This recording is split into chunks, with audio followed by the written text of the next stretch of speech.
Question क्या है, two parallel lines L and M are intersected by a transversal P। दो line है, एक तो ये है L और एक ये वाली लाइन है M। ये दोनों लाइन है, एक L और एक M, और ये ट्रांसवर्सल है P। ये रही, ये ट्रांसवर्सल जो P है ये इनको इंटरसेक्ट कर रही है दोनों को एक साथ। तो हमें क्या करना है, show that the quadrilateral formed by the bisector. अब जो क्वाड्रिलेटरल बन रहा है formed by the bisector of interior angle. अब देखो अंदर के एंगल ये हैं, एक तो ये रहा, एक ये रहा, एक ये रहा और एक ये रहा, इनके बाइसेक्टर। इस एंगल का बाइसेक्टर ये हो गया, इस एंगल का बाइसेक्टर ये हो गया, इस एंगल का बाइसेक्टर ये हो गया और इस एंगल का बाइसेक्टर ये हो गया। मतलब ये दोनों एंगल इक्वल हैं, इधर ये दोनों इक्वल हैं, इधर ये दोनों, इधर ये दोनों इक्वल। इनसे जो ये बन रहा है बीच में ये क्वाड्रिलेटरल चार साइड वाला, इसको प्रूव करना है कि ये क्या है, रेक्टेंगल। समझ गए? यानी ABCD हमें रेक्टेंगल प्रूव करनी है। अब ABCD को रेक्टेंगल प्रूव करने के लिए हमें दो चीज़ इक्वल प्रूव करनी है। एक तो क्या, एक तो इनकी कोई भी साइड, इस साइड को इसके हम क्या कर दें, पैरेलल प्रूव कर दें, ठीक है, और एक इस साइड को इसके पैरेलल प्रूव कर दें, तो पैरेललोग्राम हो जाएगी। फिर हमें एक एंगल 90 डिग्री का दिखाना है, कोई भी एक एंगल हम इसका 90 डिग्री का दिखा देंगे तो ये क्या हो जाएगी, रेक्टेंगल हो जाएगी। तो देखो भाई, अब हम क्या करते हैं, सबसे पहले हम लेते हैं, तो देखो सबसे पहले एंगल PAC, PAC इक्वल है एंगल ACR। क्यों इक्वल है? देखो कोई भी दो पैरेलल लाइन होती है और जो ट्रांसवर्सल होती है, तो ये वाला एंगल और ये वाला एंगल दोनों क्या होते हैं, इक्वल होते हैं। तो PAC को मैं दो एंगल्स में डिवाइड कर लेता हूँ, एंगल 1 और 2 में, और ऐसे ही मैं इसको कर लेता हूँ एंगल 3 और एंगल 4 में, ठीक है। तो PAC का अगर मैं हाफ कर दूँ, मल्टीप्लाई 1/2 फ्रॉम बोथ साइड, तो हाफ हाफ कर देता हूँ, angle PAC equal to half of angle ACR। PAC और ACR, PAC और ACR दोनों का हाफ हाफ कर दिया। तो PAC का हाफ, देखो PAC का हाफ एंगल 1 और 2 हो गए, यानी एंगल 1 प्लस एंगल 2, और इसका हाफ, और ACR का हाफ, ACR ये रहा, यानी एंगल 3 और 4 का हाफ। इतना समझ गए? अब 1 और 2 एंगल दोनों इक्वल हैं, क्योंकि ये AB जो है वो बाइसेक्टर हमें गिवन दिया हुआ है, AB बाइसेक्टर है। तो 1 और 2 की जगह मैं कौन से की जगह एक एंगल को दो बार लिख सकता हूँ। मैं क्या करता हूँ, एंगल 1 को चेंज कर लेता हूँ 2 में, तो half of angle 2 plus angle 2 दो बार हो गया, ऐसे ही 1/2। इधर ये भी बाइसेक्टर है तो 3 और 4 भी इक्वल होंगे, इस एंगल का ये बाइसेक्टर है तो एंगल 3 और 4 इक्वल होंगे। तो मैं 4 और 3 में से एक को दो बार लिख लेता हूँ, मैं एंगल 3 को लिखता हूँ क्योंकि एंगल 2 और 3 इक्वल दिखाने हैं मेरे को। तो एंगल 3 और प्लस 4 को चेंज कर लेता हूँ एंगल 3 में, 1/2 और मल्टीप्लाई 2 टाइम एंगल 2, और इधर 1/2 और मल्टीप्लाई 2 टाइम एंगल 3।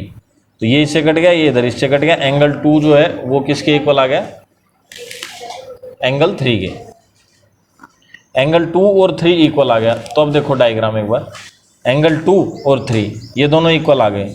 अब वही अगर ये वाला एंगल इसके इक्वल आ गया, 2 और 3 इक्वल आ गया, ट्रांसवर्सल होगी, तो इसका मतलब ये और ये लाइन पैरेलल है, यानी AB और CD ये दोनों लाइन क्या हो गई, पैरेलल। क्यों?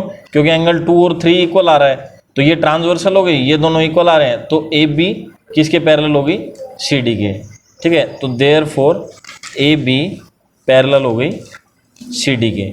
अब इसी तरीके से जो हमने इधर किया है, यानी इस एंगल का हाफ करके एंगल 2 और 3 को इक्वल दिखाया, वैसे अगर हम इसका हाफ करके, मैं इसको मान लो 5 ले लेता हूँ और इधर इसका हाफ करके मैं इसको 6 ले लेता हूँ, इसी तरीके से हम 5 और 6 को भी इक्वल प्रूव कर सकते हैं।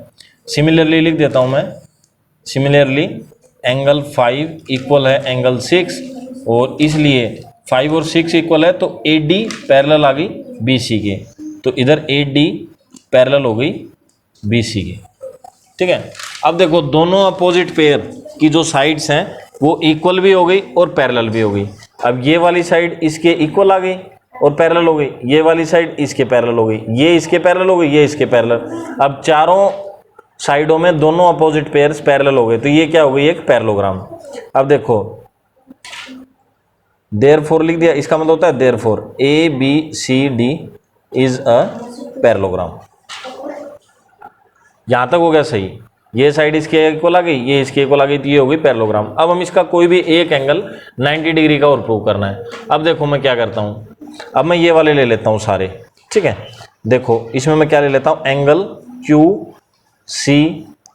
QCA प्लस एंगल ACR, ठीक है। अब देखो कौन सा ले लिया, एंगल QCB और QCA ये वाला, और फिर ACR ये दोनों ले लिए। फिर इसी तरीके से देखो ये ले लिया QCA और ACR। अब ये दोनों को क्या करता हूं मैं, QCA और ACR ये दोनों का सम कितना होगा, 180 डिग्री। क्यों होगा, क्योंकि ये लीनियर पेयर एंगल है। अब ये लीनियर पेयर क्या होता है, देखो ये मान लो एक लाइन है और एक लाइन पे दो एंगल है, इन दोनों का सम कितना होगा, 180 डिग्री होगा। तो ये एक लाइन के दो एंगल हैं, इन दोनों का सम 180 डिग्री होगा, QCA और ACR। अब QCA देखो मैं इधर बना लेता हूं दोबारा से डायग्राम, नहीं तो फिर दिक्कत होती है बार बार। इस तरीके से था जो हमने लिया है वो, ठीक है। यहाँ पे Q था, ये C था, यहाँ R था, इस साइड में A है ऊपर, इस साइड में B है और इस साइड में D है। हमें ये वाला एंगल 90 दिखाना, इसके लिए हम कर रहे हैं कोशिश। तो QCA और ACR। अब देखो QCA ये वाला बाइसेक्टर था, CB जो है वो ACQ या QCA का बाइसेक्टर था।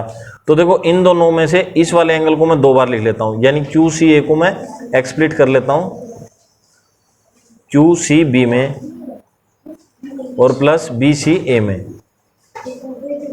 ठीक है। और ऐसे ही ACR को भी चेंज कर लेता हूं ACD में प्लस एंगल DCR में, दो में कर लिया। अब ये दोनों इक्वल हैं, क्यों, क्योंकि BC बाइसेक्टर है। BC बाइसेक्टर तो हम अंदर वाला दो बार लिख लेते हैं BCA ये तो है ही, और QCB को चेंज करके मैं लिख देता हूं BCA, ठीक है। ये आप एक साइड में लिख भी सकते हो, ऐसे लिख सकते हो QCB इक्वल है एंगल BCA के, ठीक है। बिकॉज या फिर क्यों, क्योंकि BC इज अ बाइसेक्टर,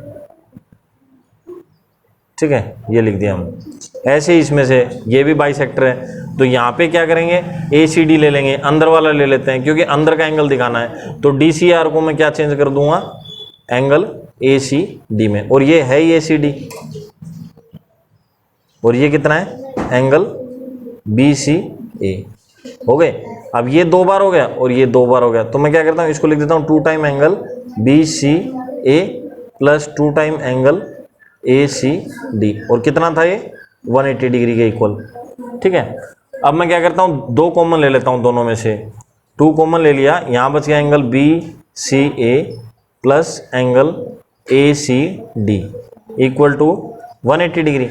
अब BCA और ACD दोनों को मिलाओ, BCA और ACD, ये पूरा बन गया भाई, ये और ये दोनों एंगल मिलाए तो ये पूरा बन जाएगा ACD। तो मैं इसमें 2 टाइम एंगल BCD लिख देता हूँ और इक्वल टू लिख देता हूँ 180 डिग्री। अब angle BCD equal to 180 divide by 2 से काटूंगा तो कितना आ गया, 90 डिग्री। यही हमें प्रूव करना था। पहले हमने इसको पैरेललोग्राम प्रूव कर दिया था और अब एक एंगल को हमने 90 डिग्री प्रूव कर दिया। तो हमारे दोनों प्रूव हो गए, और इसकी वजह से क्या सिद्ध हुआ कि भाई जो दो ट्रांसवर्सल हैं, ये जो दो हमारी ट्रांसवर्सल थी और इसके जो बाइसेक्टर्स की लाइन से जो ये क्वाड्रिलेटरल बन रहा था, इसको हमें रेक्टेंगल प्रूव करना था। रेक्टेंगल के लिए हमने इसको पहले पैरेललोग्राम प्रूव किया और फिर इसका ये वाला एक एंगल 90 डिग्री प्रूव कर दिया, ठीक है। अब देखो कोई भी जब पैरेललोग्राम होती है उसके अपोजिट एंगल इक्वल होते हैं, ये 90 डिग्री है तो ये भी 90 डिग्री होगा, और एडजेसेंट एंगल का सम 180 होता है, तो ये 90 है, 180 में से माइनस करेंगे तो ये भी 90 आ जाएगा, फिर ये अपोजिट, तो चारों एंगल क्या हो गए, 90 डिग्री के हो गए, और ये क्या होगी, हमारी रेक्टेंगल प्रूव होगी, ठीक है। तो नेक्स्ट क्वेश्चन देखते हैं।